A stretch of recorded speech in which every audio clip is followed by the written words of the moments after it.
Então surge agora perguntas cruciais. Para não ser dogmático, então, vamos considerar as duas possibilidades. Essas complexidades foram projetadas, se foram, por quem? Ou se desenvolveram naturalmente, sem nenhuma interferência externa. Então, qual foi o processo, ou os processos realmente que ocorreram aqui para que eu tivesse a formação de todos esses objetos aqui? Muito bem. Nesse primeiro local, eles percebem que muito estudo pode ser feito ainda. Eu creio que essas perguntas podem ser melhor respondidas depois de um estudo um pouco mais prolongado. Não é? Então, ele se dirige para um outro local, tentando encontrar algo preservado ainda nesse caos realmente que é esse planeta.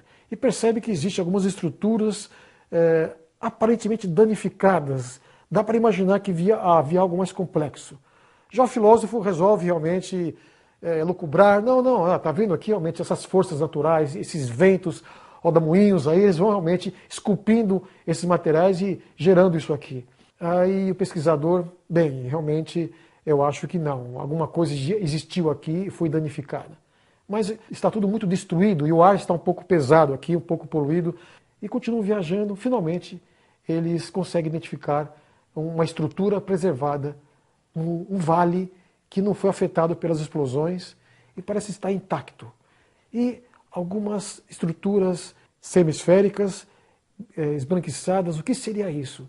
Chegam e ao entrarem ficam surpresos. Encontram estufas de plantas, onde a automação é extraordinária, ocorre reprodução. Como eles chegaram a essa conclusão? Analisam o que há aqui, eles vêm de um outro planeta, onde a estrela realmente tem um espectro luminoso diferente. Não é? Então aquilo que é absorvido por algo parecido como plantas tem coloração diferente, quem sabe azul, negro. Então eles veem que é algo parecido que eles conhecem, mas com características diferentes e muito interessantes. E eles resolvem observar e percebem que existem várias estruturas, né? Que parece que uma desencadeia a outra, vem algumas situações, depois vem um fruto, e as plantas realmente parece que elas se autorreproduzem, percebe que uma estrutura pequena, uma semente, ela está germinando, eles avaliam tudo e ficam encantados. Nossa, mas aqui as coisas são muito mais complexas do que naquele local inicial nós estivemos, naquele galpão, naquela indústria. Não é? Então eles resolvem detalhar alguma coisa do que eles viram aqui. Então o objeto escolhido para a análise mais minuciosa é uma folha. Então eles, com todos os aparatos, microscópios, etc., eles resolvem analisar no mesmo tipo de raciocínio feito no local 1. Vamos reduzir realmente essa folha às suas componentes mais elementares para verificar realmente o que acontece aqui. Né?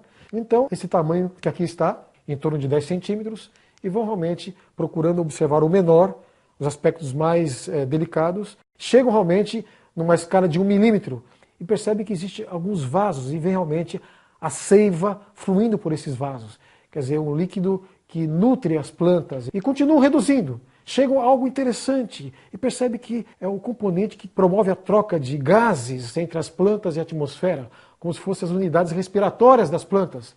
São os estômatos, não é? E vão para o menor ainda, já 10 micra, encontram realmente algumas estruturas individualizadas com complexos no seu interior. E vão procurando chegar ao menor ainda e percebe que essas células têm um núcleo, esse núcleo realmente tem um material impressionante. E ao verificar o que está dentro, eles se deparam já numa escala de 1000 angstroms com os cromossomos. E percebe que esses cromossomos são realmente formados por partes menores.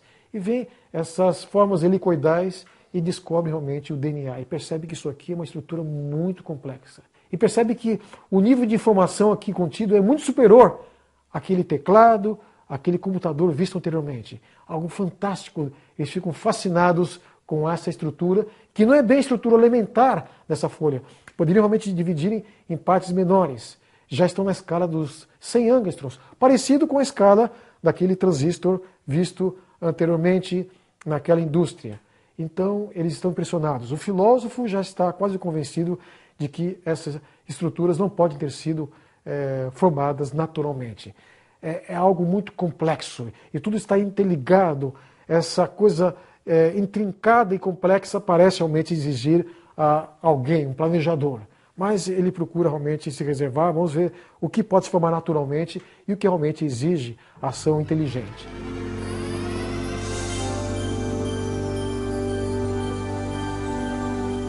Alguns cientistas acreditam que a natureza tem a capacidade intrínseca de criar sistemas ordenados muito mais complexos que a do homem. Isso é possível? Essa pergunta realmente é uma pergunta que nos deve fazer pensar.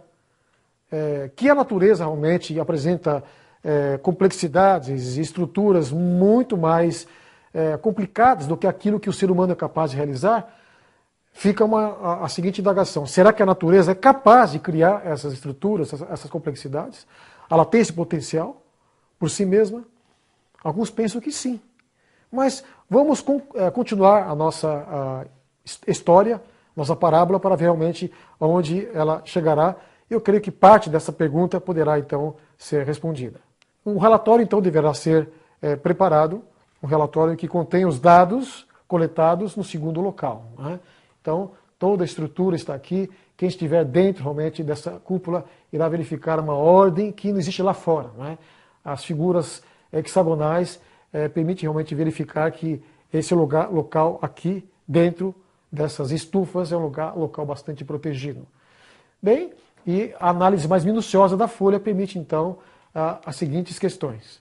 Estas complexidades foram projetadas, se o foram, por quem, ou ainda podemos considerar a seguinte questão: será que elas se desenvolveram naturalmente, sem nenhuma interferência, por si mesmas?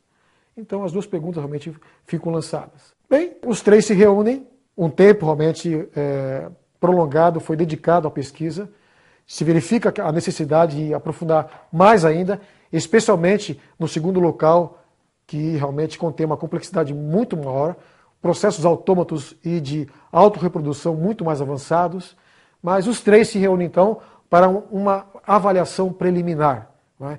Esse material certamente será levado em exposições, em congressos intergalácticos, né? E então será exposto realmente o que foi descoberto nesse planeta totalmente destruído. Então, o filósofo, o explorador e o pesquisador vão então fazer uma avaliação inicial. Então, escolhem no local 1 aquele objeto acabado, não é? Inclusive com aparência de muito ordenamento, e o seu menor elemento, que seria o transistor. E o local 2, uma árvore, não é? Com o seu elemento fundamental escolhido, que seria o DNA. E comparam esses dois elementos para verificar realmente o que ocorreu, quem realmente, se existe alguém que esteve por trás desses projetos, do que está no local 1, no local 2, ou realmente isso se formou naturalmente, sem nenhuma interferência externa. As condições existentes em cada local propiciaram a formação natural, espontânea, desses dois objetos. Bem, as conclusões que eles chegam, depois de uma avaliação